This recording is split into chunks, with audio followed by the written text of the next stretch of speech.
Ojai is a city in Ventura County, California. Ojai is known for its agriculture, nature, and art culture.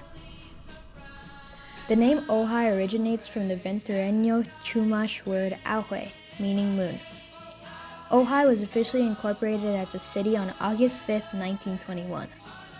The population was only 7,637 as of 2020, and Ojai is located in the Ojai Valley, which is part of the Western Transverse Ranges, including the Topa Topa Mountains. They are just north of Ojai, and this picturesque valley reaches about 10 miles long and 3 miles wide. It earns the nickname Shangri-La because of this, and draws in those seeking health and spiritual wellness. Some interesting facts about Ojai. There are 7 private schools in operation in this small valley. Nature and recreation plays an important role in Ojai culture. Close proximity to the Los Padres National Forest and numerous hiking trails encourage spending time in nature. The Ojai Valley Trail is a Rails to Trails project opened in 1989. The popular walking and biking trail goes to downtown Ventura. The Ojai began in 1896. It is the country's oldest amateur tennis tournament. In Ojai, chain stores are prohibited by the city to protect and preserve this town's character. Native Americans occupied the Ojai Valley as early as 13,500 years ago. Chumash villages and seasonal camps were located throughout the valley. The history of Libby Bowl. The original bowl was built in Edward Drummond Libby Park in phases from 1952 to 1957 by a community effort led by the Ojai Music Festival. The shell was designed by architects Austin Pierpoint of Ojai and Roy C. Wilson of Santa Paula, originally known as Civic Center Bowl and Festival Bowl, among other names. It became known as Libby Bowl in the 1980s after Civic Center Park was given to the city of Ojai and renamed Libby Park. Inaugurated by Aaron Copland in the 1957 Music Festival, Libby Bowl has hosted several of the world's most influential artists, in addition to serving as the home of the internationally acclaimed Ojai Musical Festival. Ojai before its renaming. Founding Nordhoff. The first Easterners to the Ojai Valley came for oil. The next group came in search of better health. Lorenzo de Roberts arrived in the Ojai Valley with a bad case of bronchitis. Within a year, his health was much improved. Roberts was eager to share the valley's health benefits. He staked out a 55-acre farm in 1873 and divided the land into lots to sell. That autumn, the Ventura Signal ran several long articles extolling the valley's virtues. The paper suggested it could become an excellent sanctuarium. Ventura businessman Roy Surdam was inspired by what he read. In 1874, Surdam purchased a 1,606-acre plot for $7,974. He envisioned a bustling town. He drew up a map including a public square, fountain, academy, and chapel. Roberts' advertising efforts were eclipsed by Surdam's more far-reaching efforts. Surdam mailed detailed brochures to doctors in the East. Surdam suggested doctors send their patients here where the weather would help the healing process. Surdam offered a free parcel of land to anyone who would build a hotel. Abraham Blumberg and his wife Catherine took him up on that offer. They had recently moved from Iowa to Los Angeles due to Catherine's poor health. The Blumberg's hotel was built in the northern part of what is today's Libby Park. Roberts gave up his town-building efforts in response to Surdam's bigger and better ideas. Instead, he turned into farming, planting 2,000 raisin grapevines. 150 years later, after the town of Nordhoff was established in 1874, the name was changed to Ojai in 1917. But for 43 years, this community was known as Nordhoff. Today, Nordhoff Junior High and High School are the biggest reminder of the town's former name. In January 1874, it was announced in the Ventura signals that the town would be called Topa Topa. But the very next week in the newspaper, they reported the name had been changed to Nordhoff. Charles Nordhoff was a writer who moved to Southern California in 1871. His observations were first published in the New York Herald in 1873. The material was published in book form. It was titled California for Health, Pleasure, and Residence, a book for travelers and settlers. The book highlighted California communities. The book's description of Ventura County incited many Easterners to move west, including the Blumbergs. Catherine Blumberg is quoted as suggesting, "Why not name the town for the man whose description of the valley caused us to come here?" Developer Surdam and her husband Abraham adopted their suggestion and renamed the town Nordhoff. Charles Nordhoff had not yet visited the valley. 7 years later, in October 1881, Nordhoff visited his namesake town for the first time. He included this description in the 1882 revised edition of his book. The valley is famous even in California for the abundance and loveliness of its woods of evergreen oaks. It presents the appearance, in fact, of a magnificent old English park. In the middle of Ojai Valley lies a little hamlet which the people have been kind enough to name after the author of this book. The air of the valley had been found especially favorable to persons with abnormally sensitive throat or lungs. This town, Nordhoff, is a lovely sheltered nook where the frailest invalids are benefited. Roy Surdam had big plans for Nordhoff. His development plan expanded and he began offering land outside of the proposed town limits too. People moved into the valley, but not many lived within the town limits, not even Surdam himself. Within a few months, Surdam sold his interest in Nordhoff to John Montgomery. John Montgomery came to Nordhoff in search of healthy environment for his wife, Jacobita. He had seen Surdam's ambitious map of Nordhoff. Upon arriving, he searched in vain for the Grand Square, the town hall site, and improvements we had seen on the map. Nevertheless, in December 1874, Montgomery purchased 1,300 of Surdam's 1,606 acres. The Blumbergs Hotel opened in April of 1874. Soon the fledgling town had also had its first store, Lafayette Herbert's store. Didn't carry much merchandise. Most items were ordered from the San Buenaventura. Livery stable owner Andy Montgomery brought the items to Nordhoff. Herbert was also the first postmaker. The post was often inside his store. Andy Van Curren was Nordhoff's first constable. He built the first jail in his backyard.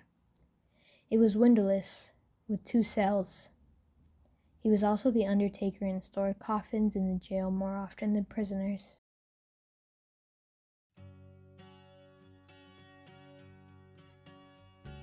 The arts. Ojai is a haven for artists of all types. Ojai is home to festivals throughout the year, including the world-class Ojai Music Festival. The Ojai Art Center is the oldest multi-purpose art center in California. Many renowned artists, writers, actors, and musicians have called Ojai home. Beatrice Wood was an American artist and studio potter born on March 3, 1893 in San Francisco, California.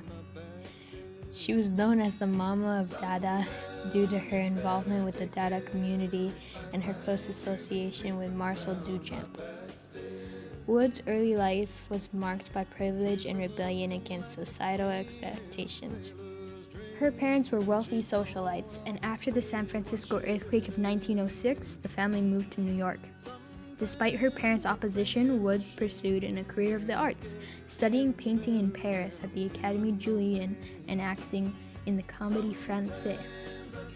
During World War I, she returned to New York and began acting with the French Repertory Company, performing over 60 roles in 2 years. It was during this time that she met Duchamp and Henry Pierre Roche, whom she founded Dada magazines, The Blind Man and Wrong One, in 1917. Wood later shifted her focus to ceramics, becoming renowned for her whimsical and innovative pottery, particularly her lusterware. She moved close to the Los Angeles area in 1928 to be closer to Indian philosopher Jiddu Krishnamurti and continued to create art influenced by Eastern philosophy. In 1947, Wood discovered of the small town Ojai. Drawn in by its serene environment and the presence of Krishnamurti, she decided to settle there, finding it an ideal place to live and work. Ojai became a significant part of her life and artistic journey.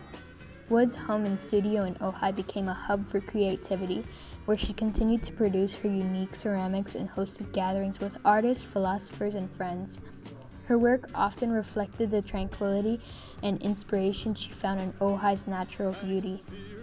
Beatrice Wood lived a long and creative life, passing away in Ojai, March 12, 1998, just 9 days after her 105th birthday. Her work and legacy continue to inspire artists and art enthusiasts around the world.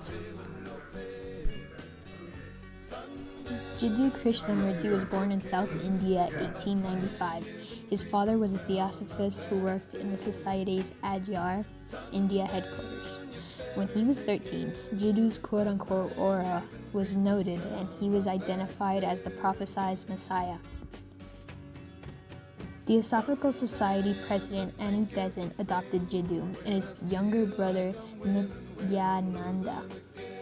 Besant believed Jiddu would be the next world teacher. She spent 12 years preparing him for the religious role she envisioned for him. He was to follow in the footsteps of Krishna, Jesus, and the Buddha. She believed they were all reincarnations of Lord Maitreya, a spiritual entity who guides humankind's evolution. She took the brothers to Taormina, Italy in 1912 to train in the esoteric arts. The esoteric arts are a group of specialized arts that require intense interpretation in order to find symbolic meanings. They were later educated in British schools at Oxford University. The brothers came to Ojai in 1922. They'd hoped the dry climate would help cure Nityananda's tuberculosis. It didn't. He died 3 years later. In 1929, Krishnamurti went through a series of powerful spiritual and psychological experiences. His awakening transformed Krishnamurti. Theosophy in Ojai. The Theosophy Society was established in 1875. Theosophy teaches that the purpose of human life is spiritual emancipation. Their worldview emphasizes that the entire universe shares a profound unity with all of its parts. It also says that the human soul is reincarnated through a process of karma. The Crotona Institute of Theosophy was established in Hollywood in 1912, after Krishnamurti moved here. Crotona moved to the Ojai Valley in 1924. Krishnamurti was crucial to defining Ojai as a spiritual getaway. He founded the Oak Grove School, a center focused on the cultivation of the mind and heart.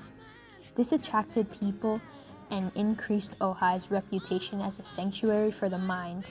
The spiritual centers created by Krishnamurti continued to offer mystical lectures and other programs. Dr. Annie Besant established the Happy Valley Foundation in 1927, president of the Worldwide Theosophical Society for more than 25 years. Dr. Besant was a renowned social activist who generated significant social and humanitarian reforms in Britain and lent strong support to India's independence movement. In 1926, on a journey to the Ojai Valley with J. Krishnamurti, D. Rajagopal, Rosalind Williams, and Fritz Kuntz, Annie Besant visited the vast area of pristine land known as Happy Valley. She envisioned the site as a place that would nurture spiritual, artistic, and intellectual growth, as well as physical and mental well-being, with the belief that sustainable worldwide improvement in the human condition begins with the individual. Rosalind Williams was a close companion of Annie Besant. As a young woman traveling throughout India, She was a friend of many theosophists of Annie Besant's circle, including the Logans, Krishnamurti and D. Rajagopal. As a young girl in Buffalo, New York, Rosalind had formed her own commitment to nonviolence and the protection of animals. In 1943, she was elected to the Happy Valley Foundation board. Robert Logan and Louis Zalk were to place unqualified faith in Rosalind's capacity to further Annie Besant's vision for Happy Valley. In 1946, Rosalind was a strong force in starting the Happy Valley School and served as its director for over 20 years. Under her leadership, the school flourished and became nationally and internationally recognized in educational circles. Robert Logan, a direct descendant of James Logan, the Quaker secretary of William Penn who helped establish Pennsylvania, was a poet, scholar, and Harvard Law graduate, alongside his wife Sarah. He supported artists, writers, and actors by lending their estate in Pennsylvania.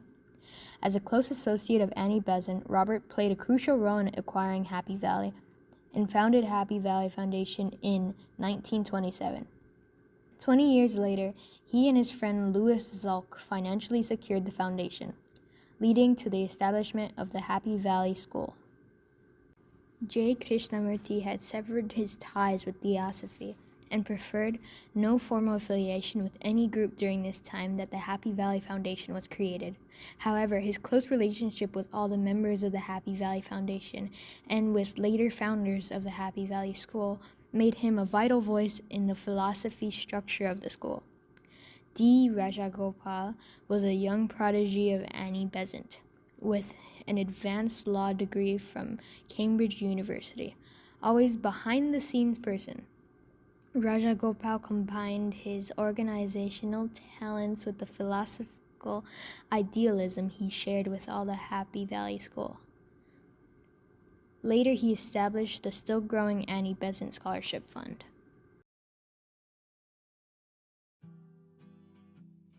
Ethel Percy Andrus. Ethel Percy Andrus was born in 1881 while teaching in Chicago from 1903 to 1910. She volunteered at a Hull House.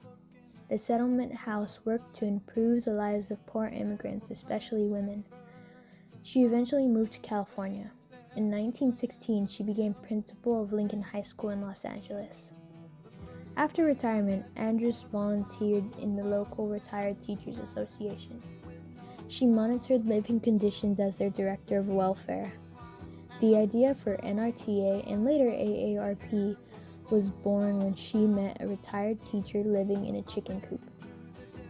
Because of illness and bad luck, that was all the woman could afford on her meager teacher's pension. Health insurance would have made a big difference in that teacher's life, so Andrus decided to find a way to provide housing, insurance, and livable pension to former teachers, and later to every American over 55. It was another step in Andrus' lifetime to work to improve living conditions for the poor. Andrus was never paid for her work at NRTA or AARP. After a long career in education, Ethel Percy Andrus set out to improve retirement for teachers. She was widely successful. Ethel Percy Andrus founded two organizations, the National Retired Teachers Association, NRTA, in 1947, to provide health insurance, tax benefits, and affordable, quality housing with increasing pension for retired teachers. And the American Association of Retired Persons, AARP, in 1958 in Ojai, to provide health insurance and other benefits and programs of NRTA to all Americans 55 and over. Today, AARP has nearly 40 million members. The interest group works to empower people to choose how they live as they age. NART's health insurance was immediately popular. It spurred other seniors to ask for health insurance. In 1958, Andrus and 5 associates met at Ojai Valley Inn to refine plans for a national organization, open to every American 55 or older. Dues were $2 per year. By 1963, the two organizations had combined membership of 400,000. By the time Andrus had died in 1967, the AARP had 1.2 million members. Most AARP programs were first developed by NRTA. The sisters organization were run by the same leadership in Ojai, with additional offices around the country. They created retiree travel programs, discount drug services, home meal delivery, and transportation services. NRTA and AARP also founded facilities that became national models for senior living and care. Eventually, the organizations moved. Today, NRTA is a division of AARP. In the Valley of Ojai, the Ojai Olive Oil Company is a fourth-generation family-owned farm known for producing high-quality certified organic extra virgin olive oils. The history of the Ojai Olive Oil Company dates back to the 1800s when the first olive trees were planted. Some of the olive trees on the farm are over 150 years old and still producing olives. Over the years, the farm has grown, but the commitment to producing high-quality olive oil has remained. Today, the company is a big pillar in Ojai's agriculture. Their olives are hand-picked at the site, and then they are cold-pressed to extract the oil, a method that preserves the flavor and numerous health benefits. The company offers a diverse range of products. In addition to olive oils, they also offer a variety of balsamic vinegars and olive oil-based skincare products, which are popular for their moisturizing and anti-aging properties. The company has won numerous awards for their products, such as the New York International Olive Oil Competition. And they have gold medals for their Provençal and Tucson extra virgin olive oils. They have won over 50 gold medals and Best in Show awards. Ojai Olive Oil Company welcomes visitors to their farm from Monday to Sunday, 10 a.m. to 4 p.m. Guests can enjoy tasting, tours, and a walk in the beautiful olive trees. It's a perfect spot for anyone interested in learning about the olive oil production and to taste all the different types of oils.